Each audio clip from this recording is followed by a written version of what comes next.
درانه کتونکو السلام علیکم. زه محمد سلمان همدرد د حق غږ پښتو چینل خبري لنډیز کې ستاسو کوربه اوس تاسو پام را اړوم د مهمو خبرونو لنډیز ته.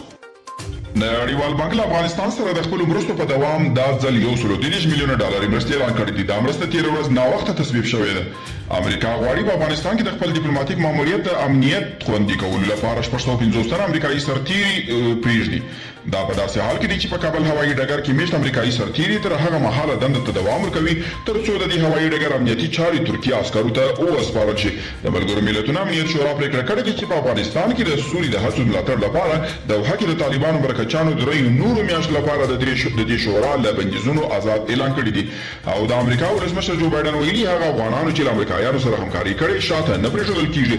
هغه دا خبره د هغو افغان ژباړونکو او قراردادیانو په تړاو کړې ده چې په افغانستان کې له امریکایي ځواکونو سره کار کړی دی او اوس د جګړې په زیاتېدو خپل ژوند په خطر کې ګوري.